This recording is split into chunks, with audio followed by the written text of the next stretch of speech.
आपके कस्टमर को आपकी चीज अच्छी लगी लेकिन फिर भी उसने आपसे नहीं ली। इसकी क्या वजह हो सकती है? इसको हम एक केस स्टडी से समझते हैं। ये अहमद था। ये क्या कर रहा था, रात के वक्त अपना मोबाइल स्क्रॉल कर रहा था। हुआ क्या, आप जो एक ब्रांड ओनर थे, आपने अपने शूज का एड चलाया और उसके सामने आया। उसको आपके जूते बहुत अच्छे लगे, आपका एड बहुत अच्छा था। उसने क्या किया कि ऐड टू कार्ट कर लिया और उसने सोचा कि मैं कल ये खरीद लूंगा। हुआ क्या, वो सो गया। अगले दिन जब वो दोबारा ढूंढ रहा था आपके जूते, हुआ क्या कि उसको याद नहीं रहा आपके वेबसाइट का नाम, या उसके जहन से निकल गया।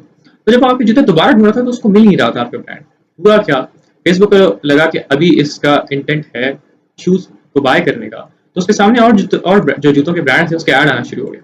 पहले तो वो परेशान हुआ कि इसको वो जूता मिल नहीं रहा जिसको ये ढूंढ रहा है, और जूते आ रहे हैं। लेकिन हुआ क्या, इसके सामने आ गए दूसरे ब्रांड्स के अच्छे ऑफर्स और इसने उन ऑफर्स को लाइक करना शुरू कर दिया।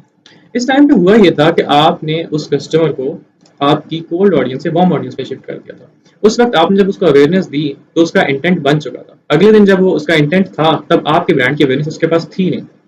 आपने इस पॉइंट पे करना क्या होता है, आपने इस पॉइंट पे करना ये होता है कि आपने जब अपनी कोल्ड ऑडियंस को वार्म ऑडियंस में कन्वर्ट कर लिया तो आप उसको कुछ डिस्काउंट देते हैं, कुछ ऑफर देते हैं, कुछ ऐसी कि उसको लगे कि अगर मैंने अभी ना लिया तो मुझे नुकसान हो जाएगा। तो फिर उसका इंटेंट और ज्यादा बढ़ जाता है और वो चीज खरीद लेता है। अब हुआ क्या इस केस में कि जो आप एक जूते के ब्रांड ओनर थे, आपके तो पैसे जाया हो गए क्योंकि उसने आपका एड से एड टू कार्ट कर लिया, लेकिन उसने परचेज नहीं की, आपके तो उस तरह से पैसे कट गए।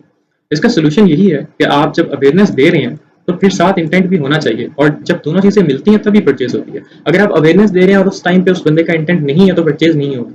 और अगर उस बंदे का उस टाइम पे इंटेंट है लेकिन आपका एड उसके सामने आया ही नहीं है, मतलब आपके ब्रांड की अवेयरनेस उसके पास उस टाइम पे नहीं आई, तो भी परचेज नहीं होगी। इसका करेक्ट सोल्यूशन यही है कि आप जब उसको अवेयरनेस दे रहे हैं, जब आप उसको अपनी कोल्ड से वार्म ऑडियंस में शिफ्ट कर रहे हैं, तो आप उसके साथ ही उसको कुछ ऐसा फोमो क्रिएट करें कि अगर वो आपका ऑफर नहीं लेता तो उसको उस वक्त नुकसान हो जाएगा, या वो इस ऑफर को मिस कर देगा तो उसको ये दोबारा ऑफर नहीं मिलेगी। तो इंटेंट और अवेयरनेस दोनों इकट्ठे बनेंगे और वो चीज आपका कन्वर्जन में कन्वर्ट हो जाएगी। ऐसा करने से आप करेंगे क्या कि आपके जो कंपेटिटर्स हैं उनको आपकी सेल लेके जाने नहीं देंगे, क्योंकि आपने एक अच्छा ऐड बना के एक बंदे का इंटरेस्ट डेवलप करा दिया है कि अच्छा लेदर का जूता उसने लेना है। उसके बाद आपका अगर उसके पास ऐड नहीं आता और किसी और ब्रांड का ऐड आता है उसके पास, तो वो दूसरे ब्रांड का ले लेगा क्योंकि उसको उस वक्त इंटेंट बन चुका है।